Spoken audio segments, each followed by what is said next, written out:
एकादशी के दिन शंकर भगवान को चावल का दाना चढ़ाना चाहिए कि नहीं चाहिए?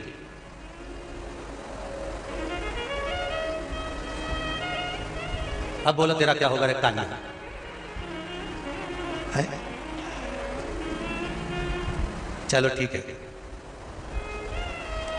बीमार व्यक्ति से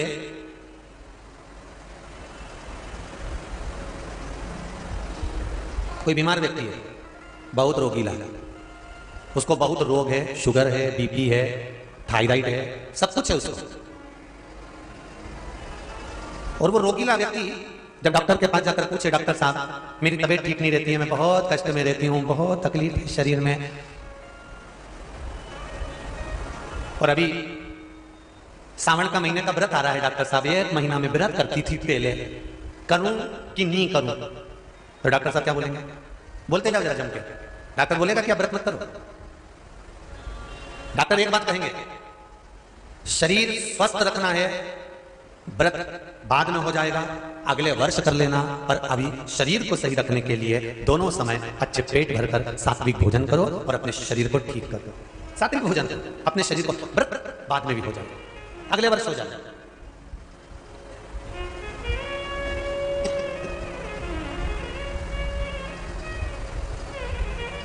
अभी तुम थोड़ा सवेरे 2 बिस्कुट ले लिया करो, सुबह नाश्ता ले लिया करो, भोजन ले लिया करो, फिर दोपहर में कुछ हल्का फुल्का लेकर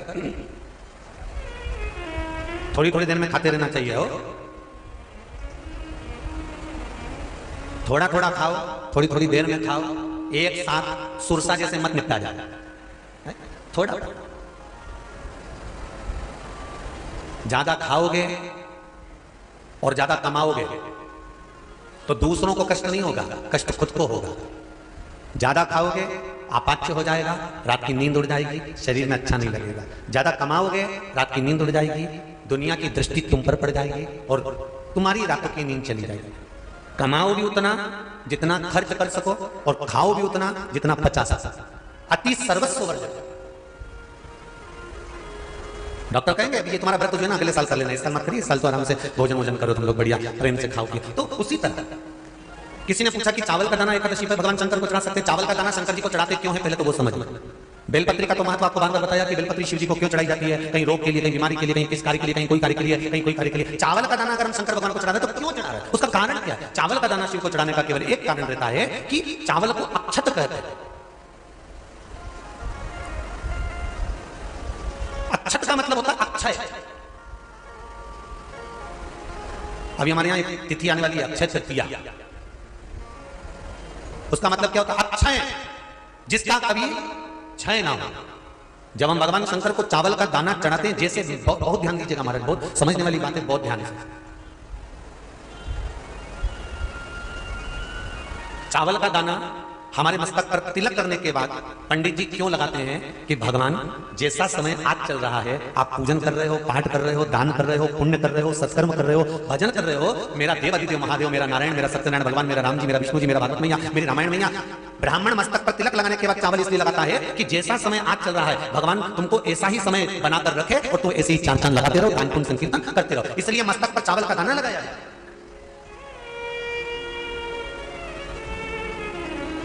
कोई मर जाता है, मरने के बाद जब तक पगड़ी नहीं होती तब तक माथे पर तिलक, चावल का दाना लगाया जाता है। जम के बोलो जरा, नहीं लगाते। किसी पंडित जी से पूछो, ब्राह्मण देवता से पूछो, ब्राह्मण देवता ये कोई मर गया और हमारा तो नियम है कि हम सिर पे तिलक लगाते हैं, चावल लगाते हैं, या पंडित जी से हम तिलक लगाते हैं, मंदिर जाते हैं तो मंदिर में जाके तिलक लगा के हम चावल का दाना लगवाते हैं, क्यों नहीं लगाते? उसका कारण क्या है? जब किसी के मरने के बाद 10 दिन तक, 12 दिन तक मस्तक पर तिलक क्यों नहीं लगाया जाता? 10-12 दिन तक माथे पर तिलक या चावल क्यों नहीं लगाया जाता? उसका कारण है कि ये जो समय आया है, तुम्हारे यहाँ जो गमी हुई है, तुम्हारे यहाँ मर गया है, तुम्हारे यहाँ किसी के प्राण छूट गए हैं, तो ब्राह्मण इसलिए तिलक नहीं लगाता आपको, इसलिए चावल का दाना नहीं लगाता कि ऐसा दिन भगवान अब ना लाए, इसको अमर ना करे, इसको अक्षय ना करे, इसको प्रबल ना करे।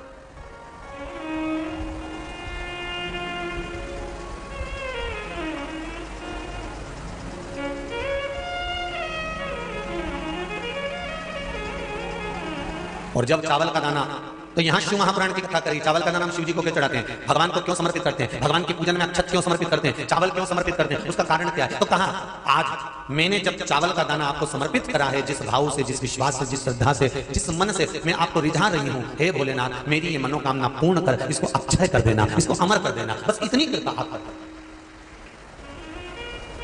अब किसी ने पूछा एकादशी के दिन चावल चढ़ाए कि नहीं चढ़ाए, तो यहां तो सीधी सीधी बात है, बीमारी देखकर थोड़ी ना आती है कि नवरात्र चल रहे हैं कि सावन का सोमवार चल रहा है, बीमारी तो बीमारी। तुम चावल मत खा। तिरुपति कौन कौन गया, हाथ उठाओ, ठीक है। जगन्नाथ जी कौन कौन गया, हाथ उठाओ, हाँ ठीक है। द्वारका जी कौन कौन गया, हाथ उठाओ, ठीक है। बद्रीनाथ कौन कौन गया, हाथ उठाओ, ठीक है। एकादशी के दिन कभी तुम बद्रीनाथ चले जाओ, एकादशी के दिन तुम द्वारका चले जाओ, एकादशी के दिन तुम तिरुपति चले जाओ, एकादशी के दिन तुम जगन्नाथ चले जाओ, एकादशी के दिन तुम्हारी मर्जी पड़े भगवान के किसी धाम में चले जाओ और भगवान को भोग लगाओ और उनकी थाली को झांक कर देखना, उसमें चावल जरूर मिलेगा। उसमें ऐसा नहीं है कि चावल नहीं। बद्री नारायण में भगवान को चावल का भोग लगा हुआ मिलेगा, द्वारका में चावल का भोग लगा हुआ मिलेगा, आपको जगन्नाथ में चावल का भोग लगा हुआ मिलेगा, तिरुपति में मिलेगा, द्वारकाधीश में मिलेगा, नाथद्वारा में मिलेगा, सांवरिया सेठ में मिलेगा, काकरोली जी में मिलेगा। आप जहां जाओगे वहां पर एकादशी के दिन भगवान को चावल आएगा, क्योंकि भगवान के लिए परहेज नहीं है। जो काम में डूबा हुआ है, जो आसक्ति में डूबा हुआ है, जो लोभ में डूबा हुआ है, जो वासनाओं में डूबा हुआ है, जो तृष्णा में डूबा हुआ है, और जो माता के गर्भ से जन्म लिया, एकादशी के दिन चावल उसको नहीं खाना। अब हमारे यहां तो कहावत में कहते हैं, राम जी की जब स्तुति गाते हैं तो कहते हैं भय प्रगट आदि। आप लोगों को एक लाइन तो आती होगी, गाओ जरा। भय प्रगट दीन कौशल। अब रामचरितमानस में कहा भय प्रगट कृपाला। प्रगट मतलब एकदम सामने आ गए। यहां लिखा है पेदा भय लाला। अगर तुलसीदास जी लिखते तो जन्म लिया होता राम जी ने, तो तुलसीदास बाबा लिख देते कि पेदा भय, माता के गर्भ से इनका जन्म। नहीं नहीं नहीं, यहां कहा भय प्रगट कृपाला दीन कौशल्या। यहां प्रगट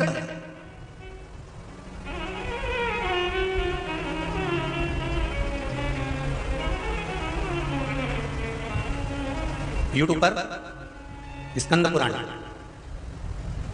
अंधेरी मुंबई की माहेश्वरी समाजवादी।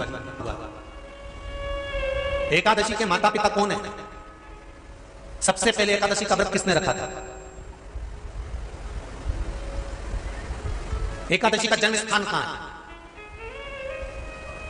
दुनिया के लोग बहुत प्रश्न करते हैं, राम जी अयोध्या में हुए थे, भगवान कृष्ण मथुरा में हुए थे, तो एकादशी कहां हुई थी? तो उसको बताना तो पड़ेगा कहां हुई थी। उसमें हमने वर्णन किया कि एकादशी के माता पिता कौन है, एकादशी का व्रत सबसे पहले किसने करा, एकादशी का जन्म कहां हुआ, एकादशी को क्यों चावल नहीं खाते, एकादशी के दूसरे दिन चावल का दाना खाना क्यों जरूरी है, कौन सा तीर्थ है जहां एकादशी को उल्टा लटका दिया। एक एक चीज का वर्णन स्कंद पुराण सब चीजों का वर्णन कर देता है। तो यहां जो वर्णन आया कि आप मनुष्य जो माता पिता के गर्भ से, माता के गर्भ से जन्म लिया हो, संसार में जिसका जन्म हुआ हो और मृत्यु लोक में गर्भ की कैद में रहने के बाद जन्मा हो, उसको एकादशी के दिन चावल नहीं खाना चाहिए। मारा पर यहां शास्त्र यह नहीं कहता कि भगवान को चावल नहीं चढ़ाना चाहिए।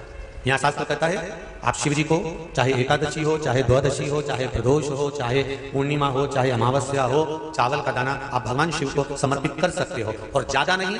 शंकर कभी ये नहीं कहते कि मुझे बहुत सारा चढ़ा।